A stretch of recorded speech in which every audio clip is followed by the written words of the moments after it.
एजेंडे में आप सभी दर्शकों का हार्दिक स्वागत है। मैं हूं आपके साथ श्वेता शर्मा। और छत्तीसगढ़ सरकार ने युवाओं को बड़ी सौगात दी है क्योंकि उच्च शिक्षा विभाग में अब भर्ती का बिगुल बज चुका है।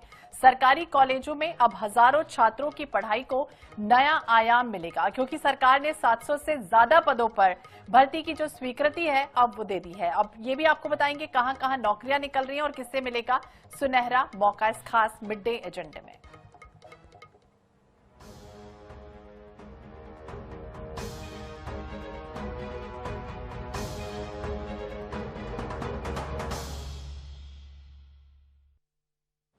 कैंपस गुलजार यानी कि भर्ती भरमार होने जा रही। छत्तीसगढ़ में जल्द ही उच्च शिक्षा विभाग में 700 ऐसे पद हैं जहां पर भर्ती होगी। वित्त विभाग ने इसके लिए बाकायदा प्रस्ताव को मंजूरी दे दी है और इन 700 में से 625 पद सहायक प्राध्यापक के हैं, 25 क्रीड़ा अधिकारी के हैं और 50 भर्तियां ग्रंथपाल के पदों पर होंगी। राज्य सरकार ने भी कहा है कि नियुक्तियों से महाविद्यालय में पढ़ाई और जो शोध की गुणवत्ता है वो बढ़ जाएगी। इसके साथ साथ जो स्टूडेंट हैं उनको बेहतर मार्गदर्शन मिलेगा। साथ ही साथ मुख्यमंत्री की घोषणा के अनुरूप ही शिक्षकों के 5000 पदों पर जो भर्ती की प्रक्रिया है वो लगातार जारी है। तो वहीं सीएम विष्णुदेव साय ने भर्ती को लेकर ये कहा है कि ये फैसला प्रदेश के युवाओं को रोजगार देने के साथ साथ उच्च शिक्षा संस्थाओं में गुणवत्तापूर्ण वातावरण एक तरह से बनाने की दिशा में ऐतिहासिक कदम भी है। तो महाविद्यालय में रिक्त 700 ऐसे पद जहां पर भर्ती से न केवल शैक्षणिक स्तर सुदृढ़ होगा बल्कि विद्यार्थियों को बेहतर प्रशिक्षण और सीखने का अवसर भी मिलेगा। तो वहीं वित्त मंत्री ओपी चौधरी ने कहा है कि मुख्यमंत्री के नेतृत्व में शिक्षा को प्राथमिकता दी जा रही है और 700 पदों पर भर्ती की जो स्वीकृति है वो युवाओं को रोजगार देने और भविष्य की पीढ़ी को आत्मनिर्भर बनाने की दिशा में बड़ा फैसला है। ये भी आपको बता दें कि पिछले 21 महीनों में प्रदेश सरकार ने अलग अलग विभागों में बड़े पैमाने पर भर्तियां की, जिसमें चाहे वो महिला और बाल विकास विभाग हो, आंगनबाड़ी कार्यकर्ता हो या फिर सहायिका हो, स्वास्थ्य विभाग हो, विशेषज्ञ चिकित्सक हो या फिर चिकित्सा अधिकारी के तौर पर। तो आदिम जाति विकास विभाग में भी हाल ही में छात्रावास अधीक्षक शामिल रहे। तो लगातार भर्तियां हो रही, लेकिन इस बार खुशखबरी बड़ी आई है। उच्च शिक्षा संस्थानों में खाली पदों को भरने की जो कवायद है वो पूरी तरह से तेज होने जा रही है क्योंकि वैकेंसी में युवाओं को रोजगार और उनके बेहतर भविष्य को आगे बढ़ाने की दिशा में महत्वपूर्ण कदम। तो बड़ी बम्पर भर्तियां निकली हैं और खासतौर से बड़ी खुशखबरी भी हम कह सकते हैं युवाओं को रोजगार के क्षेत्र में मिलने जा रही है। इस पर हम खासतौर से चर्चा भी करेंगे। हमारे साथ खास गेस्ट जुड़े हुए हैं, खास मेहमान भी हमारे साथ जुड़ गए। हमारे साथ हैं शताब्दी पांडे जी, हैं बीजेपी की प्रवक्ता है। बहुत बहुत स्वागत है शताब्दी जी आपका INS 24/7 पर। वंदना राजपूत जी हैं, कांग्रेस की प्रवक्ता है। वंदना जी बहुत बहुत स्वागत है आपका भी। और जवाहर सूरी शेट्टी जी हैं VCR से, बहुत बहुत स्वागत है जवाहर जी आपका भी INS 24/7 पर। और सबसे पहले आपसे ही समझना चाहेंगे शताब्दी जी, क्योंकि बड़ी खुशखबरी हम कह सकते हैं, लंबा इंतजार भले ही करना पड़ा हो लेकिन अब ये जो बम्पर भर्तियां निकलने जा रही हैं, क्या कहेंगे? निश्चित रूप से ये भारतीय जनता पार्टी सरकार के आने के बाद किस प्रकार से हमारे युवाओं के भविष्य को सुधारा जाए, यहाँ की शिक्षा की गुणवत्ता को देखा जाए, उसको बनाए रखा जाए और किस प्रकार से हमारे नवयुवकों को रोजगार मिले, हमारे विद्यार्थियों को अच्छी शिक्षा मिले, इसके प्रयास का ही ये उदाहरण है। पिछली सरकारों में तो आपने देखा ही कि किस प्रकार से धांधलियां हुई, गड़बड़ियां हुई, CBI जांच चल रही है, हाईकोर्ट ने रोक लगा दी थी। विभिन्न विपरीत परिस्थितियों के बावजूद किन किन विभागों में कौन कौन से विषयों में सहायक प्राध्यापकों की आवश्यकता है, इसको सबको देखते हुए सारी गणना करने के बाद यह हमारी विष्णुदेव सरकार की ओर से ये भर्तियां निकाली गई है और बहुत लंबे समय से उच्च शिक्षा विभाग को इसकी अपेक्षा थी क्योंकि अतिथि व्याख्याताओं के माध्यम से यह कार्य पूरा हो रहा था। जवाहर सूरी शेट्टी सर भी बैठे हुए हैं, वो बताएंगे कि किस प्रकार से हमारी गुणवत्ता को बनाए रखने में एक बहुत बड़ी चुनौती थी और उस चुनौती को पूरा करने के लिए ये स्थायी रूप से भर्तियां निकाली जाना ये बहुत बड़ी बात हुई है। इससे निश्चित रूप से हमारी आने वाली जो जनरेशन है वो एक सही मार्गदर्शन पाके, क्योंकि बहुत अच्छे रिसर्चर्स यहाँ से तैयार होने चाहिए, बहुत अच्छी हमारी फैकल्टीज तैयार होनी चाहिए। ये सब तभी तैयार हो पाएंगे जब अच्छी भर्तियां होंगी।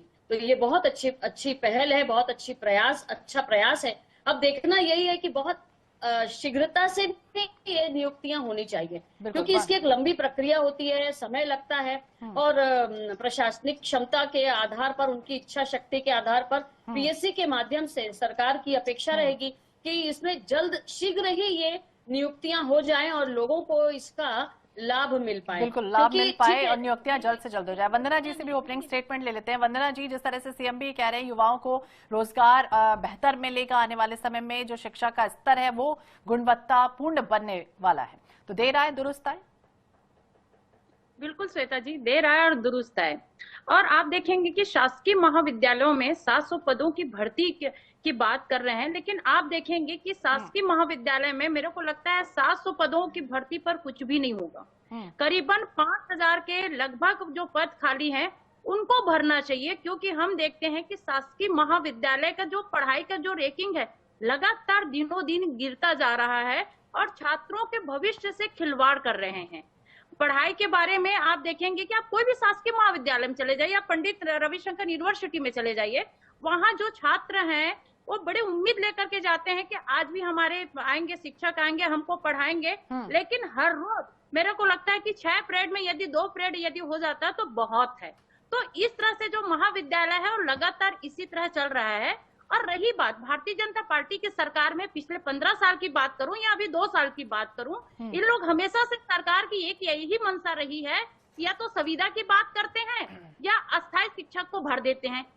बहुत सारे ऐसे युवा है जो संविदा भर्ती लेकर के या संविदा भर्ती में ही उनकी उम्र निकल जाती है, लेकिन वो कभी नियमित शिक्षक नहीं बन पाते हैं। ये भारतीय जनता पार्टी की सरकार की मंशा रही है। रही बात हमारी सरकार की बात कर रही थी, तो हमारी सरकार के बारे में उनको बहुत अच्छे से जानकारी होना चाहिए, क्योंकि जो छात्र हित के लिए यदि कोई काम किया है तो भूपेश बघेल की सरकार ने किया है। ये अलग बात है कि लोग छात्रों के भविष्य से खिलवाड़ किए। और जो आरक्षण की बात कर रही थी ना मैडम, आप आरक्षण के हित में रहते तो आपके राज्यपाल तुरंत उस पर साइन कर देते, लेकिन कितने महीनों और कितने सालों से आरक्षण अटका हुआ है, वो अटका ही हुआ है। क्योंकि आपको वास्तविकता में यदि चाहिए, छात्रों की हितों की चाहिए या छात्रों के रोजगार के लिए अगर बात करते हैं, तो सबसे पहले आपको आरक्षण पर आपको विधेयक जो है उनको पास करने की बात करती। और आप देखेंगे हमारी सरकार थी तो हम तो नियमित भर्ती तुरंत शिक्षक के 14,000 के आसपास नियमित भर्ती किए थे।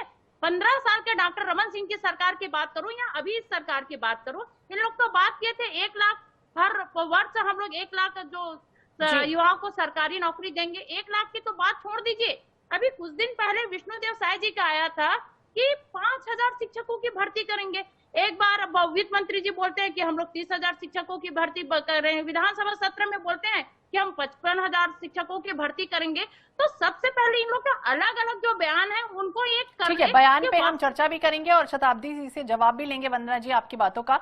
लेकिन हमारे साथ जवाहर जी भी जुड़े हुए हैं और सबसे पहले ओपनिंग स्टेटमेंट आपका ही, क्योंकि हाल ही में ओपी चौधरी ये भी कहते हुए नजर आए कि युवाओं के भविष्य को लेकर जो सुनहरा भविष्य युवा देख रहे हैं, उनकी पीढ़ी को संवारने के लिए, सजाने के लिए जिस तरह की भर्तियों की जो प्रक्रिया निकाली जा रही है वो बेहद अच्छी है। क्या मानते हैं आप?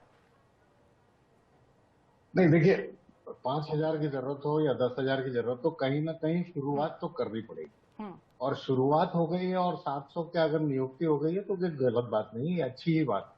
दूसरी बात ये है कि जो संविदा में जो शिक्षक हैं, ये मैं सिर्फ उच्च शिक्षा की बात कर रहा हूँ, स्कूल शिक्षा को इसमें मिलाना नहीं चाहता हूँ, एक अलग मुद्दा है। उच्च शिक्षा में 700 पद जो हैं, वो अगर 700 गेस्ट फैकल्टी को रिप्लेस करता है तो बच्चों में एक स्थायित्व आ जाएगा। इसमें सिर्फ देखने की जरूरत है कि जहां ज्यादा जरूरत है वहां मिलेगा कि फिर ट्रांसफर पॉलिसी में कहीं उलझ के रह जाएगा कि मुझे शहरी इलाकों में रहना है। ये एक बहुत बड़ी चीज है जो देखना पड़ेगा। 700 ऐसे पद जो हम वहां दें जहां ज्यादा जरूरत है, ये पहले देखने की जरूरत है। शताब्दी जी, क्या लगता है, क्या किस तरह से जो फॉर्म है वो निकलेंगे, किस तरह से ये प्रक्रियाएं होंगी, ऑनलाइन ऑफलाइन, क्या कुछ होगा? निश्चित रूप से जो पीएससी की प्रक्रिया होती है उस प्रक्रिया को अपनाते हुए पहले जो लिखित परीक्षा और फिर उसके बाद उनकी जो इंटरव्यू चलते हैं और इंटरव्यूज के बाद में स्कोरिंग होती है, बिल्कुल पारदर्शिता के साथ भारतीय जनता पार्टी के सरकार में ये सारे प्राध्यापकों की भर्ती होगी। और जैसा कि सूरी सर कह रहे थे, निश्चित रूप से इस बात का ध्यान रखा जाना चाहिए और ध्यान रखा जाएगा कि कहाँ आवश्यकता है, कहाँ ऐसा है कि एक एक स्टाफ है और महाविद्यालय में अनुपात जो है वो सही नहीं है। जहां पर भी आवश्यकता है उसको देखते हुए ये किया जाएगा निश्चित रूप से। इसीलिए अतिशीघ्र वित्त विभाग ने मंजूरी दी है। जितनी शीघ्रता से इस पे कार्य हुआ है इतनी ही शीघ्रता से आगे भर्ती भी होगी, ये मेरा कहना है। लेकिन वंदना जी बहुत सारी बातों का जिक्र भी कर रही थी। राजनीति की आवश्यकता जी, वंदना जी बहुत सारी बातों का जिक्र भी कर रही थी, आप सुन रही थी उनको भी? नहीं, मैं भी वही कह रही हूँ कि किसी प्रकार की यहाँ पे राजनीति की आवश्यकता नहीं है। यहाँ बच्चों के और युवाओं के भविष्य के बारे में एक बहुत अच्छा कार्य हुआ है, तो अच्छा हुआ है, इसको मानना चाहिए। और अगर वो बात कर रही तो 2019 में क्या गड़बड़ियां हुई हम सब जानते हैं। जहाँ 50 उम्मीदवारों ने परीक्षा दी, वहां से अचानक 36 उम्मीदवार एक ही परीक्षा केंद्र से उत्तीर्ण हो जाते हैं। और किस प्रकार से बेटे बेटियों को, यानी पूर्व सीएम भूपेश बघेल की बेटी का भी उसमें चयन होता है और उस पर फिर ऑब्जेक्शन लगता है। तो इस प्रकार से बहुत सारी गड़बड़ियां हुई। उनको अपने गिरेबान में झांकते हुए इस प्रकार के आरोप लगाने से इनको बचना चाहिए। मैकाले की शिक्षा पद्धति को मानने वाले ये क्या बात करेंगे? आज न्यू एजुकेशन पॉलिसी लाने वाली भारत सरकार है। आज न्यू एजुकेशन पॉलिसी के अंतर्गत ये भर्तियों की पूरी प्रक्रिया निपटाने वाली और इस प्रक्रिया में जल्दी से जल्दी शीघ्रता से कार्य करने वाली सरकार भी भारतीय जनता पार्टी की सरकार है। मैं तो इनके लिए बस मैत्रीचरण गुप्त की 2 पंक्तियां याद आ रही, वो बोलकर अपनी बात को आगे बढ़ाऊंगी कि आधुनिक शिक्षा प्राप्त भी हम कर सके तो लाभ क्या कि क्लर्क बनकर पेट अपना भर सके। सुनते रहेंगे सर झुकाकर अफसरों की गालियां तो दे सकेंगी रात को 2 रोटियां घरवालियां। ऐसा कांग्रेस सरकार ने मैकाले शिक्षा पद्धति को प्रश्रय देकर रखा हुआ था। और अभी देखिए भारतीय ज्ञान परंपरा पर आधारित न्यू एजुकेशन पॉलिसी आई है जो हमारे युवाओं को वास्तव में एक नई दिशा देगी और अपने जीवन को गढ़ने का मौका देगी। ठीक है, न्यू एजुकेशन पॉलिसी तो आई है वंदना जी, लेकिन आपको लगता है छत्तीसगढ़ में वो कारगर हो रही है? हालांकि अब जो पद की भर्ती की जो प्रक्रिया शुरू होने वाली है उसको लेकर हम कह सकते हैं कि बड़ा कदम है, जिस तरह से शताब्दी जी भी कह रही हैं, जवाहर जी भी कह रहे हैं। देखिए इस सरकार के लिए तो ये बड़ा कदम हो सकता है, क्योंकि आज तक इन लोग कोई भर्ती इस तरह से नहीं किए हैं। लेकिन 700 पदों की यदि भर्ती कर रही तो अच्छी बात है, हम तो उनका स्वागत करते हैं। लेकिन आप देखेंगे कि शताब्दी मैडम बात कर रही थी पारदर्शिता की, तो पिछले 2 सालों में इनकी सरकार में जितनी भी परीक्षा ये लोग आयोजित किए हैं, हर परीक्षा में गड़बड़ झाला हुआ है।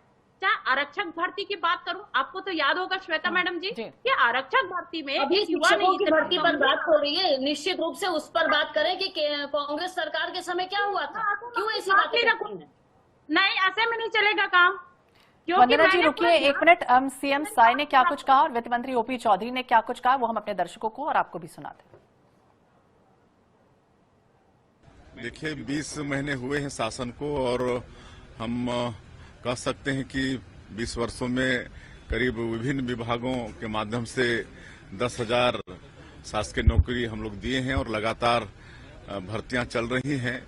अभी 5,000 शिक्षकों की भी भर्ती होगी, उसी में अभी करीब 700 प्राध्यापक और सह प्राध्यापकों की भी नियुक्ति का मार्ग प्रशस्त हुआ है। हम लोग लगातार हमारे प्रदेश के जो हमारे बेटा बेटी हैं उनको शासकीय नौकरी भी देंगे और नई उद्योग नीति लाए हैं, उसके माध्यम से नए उद्योग धंधे भी स्थापित हो रहे हैं, उसमें भी रोजगार को विशेष महत्व दिए हैं, उसमें भी हमारे बेटा बेटियों को रोजगार मिलेगा।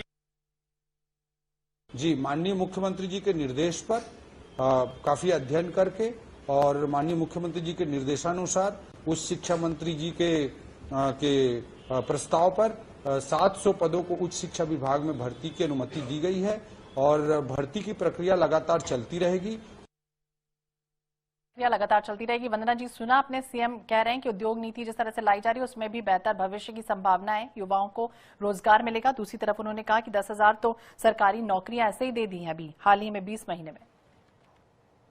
देखिए पता नहीं 10,000 युवाओं की भर्ती की बात कर रहे हैं, ये पता नहीं, सिर्फ आप देखेंगे कि आंकड़े ही गिनाएंगे और आंकड़े में ही रहेंगे और ये सिर्फ आपको कागज में दिखेंगे, धरातल पर तो बिल्कुल शून्य है। दूसरी बात, मैडम जैसे पारदर्शिता की बात कर रही थी तो मैं वही बात को आगे बढ़ा रही हूँ। कितनी पारदर्शिता है आप लोगों की जो परीक्षा आयोजित कर रहे हैं। आरक्षक भर्ती तो याद होगा, जिसमें एक युवा ने इतना गंभीर आरोप लगाते हुए उन्होंने आत्महत्या कर लिया।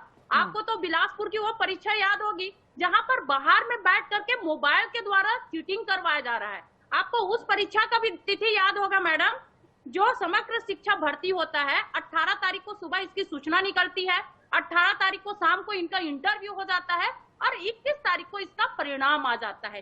तो आप लोगों की 2 साल की जो परीक्षा जितने भी आप लोग आयोजन किए हैं, इस सारी परीक्षाओं में कितना गड़बड़ झाला है ना, ये सारा आज युवा देख रहे हैं और रो रहे हैं कि हम कैसी सरकार को चुन करके आए जो हमारे भविष्य के साथ खिलवाड़ कर रहा है। और आप लोग तो मैडम रो सबसे तो वो भी रहे हैं, वो भी रहे जी, हैं, शताब्दी जिनको जी। सोनवानी जी ने सेलेक्ट किया और जो नहीं सेलेक्ट हुए वो भी रो रहे हैं युवा हमारे।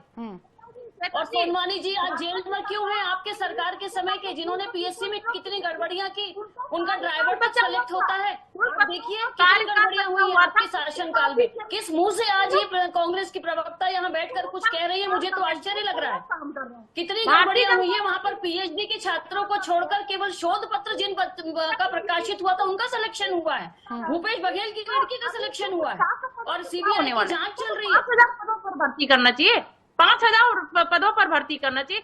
सिर्फ बड़ी बड़ी बातें करने से नहीं होता है, आंकड़े सिर्फ ये 10,000 कागज में रहता है मैडम, कागज में। हमारे मुख्यमंत्री जी आपको जानकारी नहीं है, जानकारी के अभाव में ऐसी बातें न करें वंदना जी। देख रहे हैं, अरे हर कर्मचारियों के ऊपर भी तो आप लोग ने वादा किया था नियमित करने के लिए। आज महिलाएं अपनी पीड़ा बता करके जहां पर देखो प्रदर्शन कर रहे हैं, जहां पर देखो प्रदर्शन कर रहे हैं, उन महिलाओं की भी तो आप लोगों का आवाज सुनाई नहीं दे रहा है। आप लोग तो मोदी की गारंटी की बात कहते हैं, तो मोदी की गारंटी का क्या हुआ मैडम?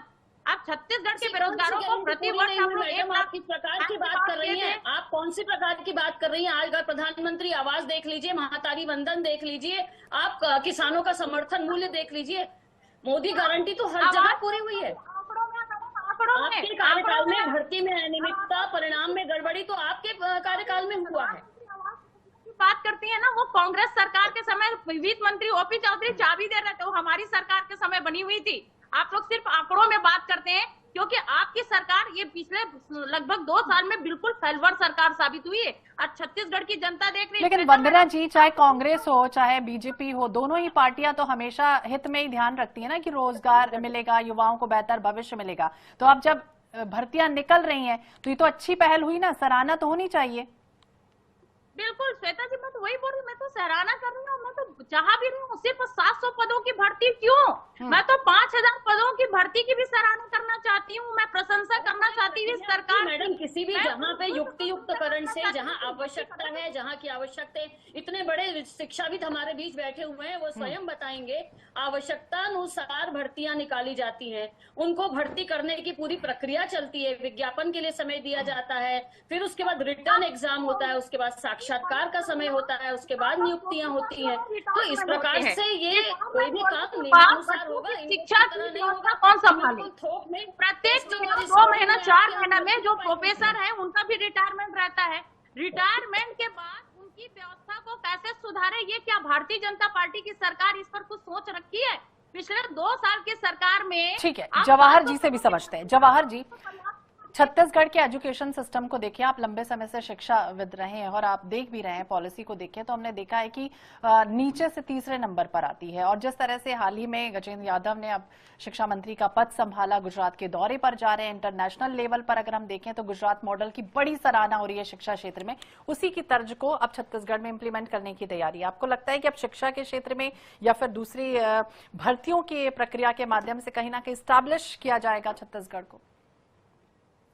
नहीं, अभी दिल्ली दूर है उस मामले में, लेकिन मैं कह रहा हूं कि हम इस राजनीति को अगर बगल में रखते हैं तो 700 पद जो अभी ऊंट के मुंह में जीरा भी लग रहा होगा अगर है तो एक अच्छी शुरुआत है। और उसका कारण मैं बता रहा हूं कि अभी इस सरकार के पास 3 साल और हैं, 3 बजट और है। तो इन्होंने क्या किया है, मान लीजिए अंत तक अगर 3000 4000 पद तक मुझे तीसरे साल तक ले जाना है तो इस साल 70-80 करोड़ रुपए का व्यय दिखता है 700 लोगों के लिए। हाँ, तो 70-80 करोड़ का प्रावधान करके धीरे धीरे अगले साल 1000 पद और उसके अगले साल 1500 पद, इस तरह से कुछ करके बजट बिठाना पड़ेगा, क्योंकि ये सेटअप का मामला है। सिर्फ बोल देना कि मुझे 3000 4000 5000 पद खाली है कर दो, तो किसी भी सरकार के लिए मुमकिन नहीं है, चाहे वो कांग्रेस की हो चाहे बीजेपी की हो। और बजटरी एलोकेशन जब तक नहीं करेंगे, नहीं तो क्या होगा, इस साल हम 700 कर दिए, 5000 कर दिए और अगले साल तनख्वाह नहीं दिए, ये बात बनती नहीं है। तो लंबी सोच के साथ जब तक हम इसको नहीं बिठाएंगे तब तक नहीं हो। लेकिन जवाहर जी, जब सरकार से बातचीत होती है तो वो कहते हैं कि फंड की कोई कमी नहीं, तो क्या इम्प्लीमेंटेशन में देरी हो रही? नहीं, फंड की कमी नहीं है का मतलब क्या है, आप अगर बजट उठा के देख लीजिए तो बजट में आपको दिखेगा कि स्पेयर फंड नहीं, क्योंकि 70-80% जो है बजट का वो किसी भी डिपार्टमेंट में तनख्वाहों में चले जाता है। तो आपके पास डेवलपमेंट के लिए बहुत कम पैसा बचता है। बजट की कमी नहीं है, तनख्वाह के लिए ये समझ में आता है उस साल के लिए। लेकिन जैसे ही आप 700 पद जोड़ेंगे तो 70-80 करोड़ रुपए मैं लाऊंगा कहाँ से, क्योंकि ये बीच में हमने किया ये इम्प्लीमेंट, हम बजट में इसका प्रावधान नहीं किया, धीरे धीरे ही करना पड़ेगा इसको। शताब्दी जी।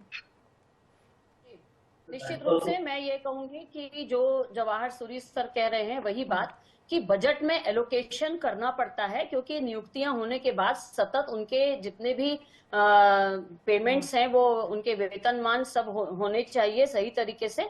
इसमें मैं इतना ही कहूंगी कि मोदी की गारंटी माने गारंटी पूरी होने की गारंटी। ठीक है वंदना जी, मोदी की गारंटी पूरी होने की गारंटी जी, और इसी गारंटी के साथ भारतीय जनता पार्टी कार्य करती है, कर रही है।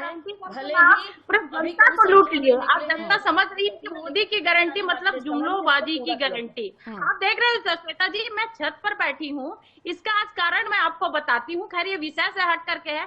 सुबह से लाइट गोल है, सुबह से लाइट गोल है और हम लोग लाइट विभाग को फोन लगा रहे, कोई अता पता नहीं है। मतलब आप देख रहे हैं कि रायपुर शहर की ये स्थिति है, तो गांव में तो मेरे को लगता है हफ्ता 10 दिन तक भी लाइट नहीं आता होगा। ये है मोदी की गारंटी। मोदी की गारंटी की बात करते हैं, आप देखेंगे कि महिलाओं पर अत्याचार बढ़ रहा है। बेटी बचाओ और बेटी पढ़ाओ का अब नारा लगाने वाले मोदी जी थे ना, उस नारा का क्या हुआ? बेटियों के ऊपर अत्याचार हो रहा है। आप देखेंगे परसों एक बेटी महिला पुलिस थाना के सामने में आग लगा लेती है। इसके पीछे कारण जानने की कोशिश में भी एक महिला का बाल पकड़ कर सड़क पर आदमी उसको खींचता है, मारता है ना। महिला सरपंच को अर्धनग्न कर दिया जाता है। क्या नई घटनाएं हुई? आप क्यों ये सारे विषय लेकर आई? आज कम से महिला को खड़े होना चाहिए। महिला पुलिस कांग्रेस के वास्तव में चिंतन मनन की जो शक्तियां खत्म हो चुकी है। केवल और केवल आरोप लगाओ, विवाद खड़े करो। इतना अच्छा कार्य हो रहा है, उस पर चिंतन मनन करिए। इस प्रकार का विवाद और आरोप खड़े। शताब्दी जी, अब जो युवा जिस तरह से ये भी बताइए, क्योंकि प्राध्यापक के लिए लंबे समय से इंतजार में कई लोग बैठे हुए थे, कई लोगों की एज निकल गई, कुछ महीनों के अंतर से अगर निकल गई होगी तो फिर उसके लिए भी क्या कुछ प्रक्रिया इसमें संशोधन होगा या जो गाइडलाइन है वो एज इट इज रहेगी? शताब्दी जी। जी। तो निश्चित रूप से मैंने आपको पहले ही कहा कि अभी देखिए एक और बात आने वाली है कि 1987-88 में जिन प्राध्यापकों की भर्ती हुई थी, सर मेरी बात से फिर वाकिफ होंगे, वो सब रिटायरमेंट की ओर जा रहे हैं। तो आने वाले समय में बहुत सारे पद खाली होने वाले हैं। तो देखते हुए अनुपात में किस प्रकार से भर्तियां सही तरीके से होनी चाहिए, इसका पूरा प्लान करके और बजट एलोकेशन करके, क्योंकि वित्त विभाग की और हमारे सामान्य प्रशासन विभाग की अनुमति, उसकी स्वीकृति के आधार पर ये भर्तियां निकाली जाती हैं। इसकी पूरी प्रक्रिया होती है और प्रक्रिया के तहत कब तक उम्मीद कर सकते हैं? निश्चित रूप से ये तो 6 महीने के अंदर होना चाहिए, लेकिन वो अब देखना होगा कि सरकार की ओर से और जो हमारी प्रशासनिक जो हमारा अमला है उसकी ओर से कितने दिनों में होता है। और कोशिश तो सरकार की ओर से यही होगी कि शीघ्रातिशीघ्र, क्योंकि पिछले उस समय साल प्रक्रिया को लग जाते थे। बिल्कुल, अंत में चलते चलते क्लोजिंग स्टेटमेंट जवाहर जी आपका, क्योंकि आप दोनों के पक्षों को ही सुन रहे थे। कांग्रेस से कह रही है कि भले ही भर्तियां तो हो रही है, लेकिन जिस तेजी के साथ होनी चाहिए थी, जिन इंफ्रास्ट्रक्चर के साथ होनी चाहिए, उसमें थोड़ी कमी रह गई। नहीं, ये प्रक्रिया सतत होती है कि आपने 700 आज किया, कल 1000 करेंगे, 1500 करेंगे, ये सतत प्रक्रिया है और ये सीजीपीएससी को करना पड़ेगा। ये दूसरी बात यह है कि बैकअप में हमको 2-3 चीजें करनी पड़ेंगी। पहली चीज ये कि जो ट्रांसफर या पोस्टिंग की पॉलिसी है वो क्लियर करनी पड़ेगी, ग्रामीण इलाकों को भी मदद मिले। और तीसरी बात यह है कि जो कमी है, जो और जिसके लिए हमने अतिथि शिक्षक लिए हैं, उनका प्रशिक्षण जरूरी है, क्योंकि उनके ऊपर बड़ा दारोमदार है जब तक ये पद पूरे भर्ती न हो जाए। बिल्कुल, तो जब तक पूरे पद भर्ती ना हो जाए तब तक दारोमदार रहेगा। बहुत बहुत शुक्रिया आप तीनों मेहमानों का बातचीत करने के लिए, इस परिचर्चा में हिस्सा लेने के लिए। तो युवाओं को रोजगार और शिक्षा व्यवस्था को मजबूती, सरकार के इस फैसले से दोनों ही रास्ते खुलते एक तरफ से दिख रहे हैं। यानी जो सरकार के इस फैसले से न सिर्फ पढ़ाई लिखाई का स्तर ऊंचा होगा, बल्कि हजारों युवाओं के सपनों को भी नए पंख लगेंगे। अब सबकी नजर भर्ती प्रक्रिया की रफ्तार पर है, क्योंकि इंतजार है लाखों अभ्यर्थियों का, जिन्हें इस फैसले से नई उम्मीद बंधी है। के साथ इस बुलेटिन में फिलहाल इतना ही। बाकी अपडेट्स के लिए आप देखते रहिए INH 24/7। नमस्कार।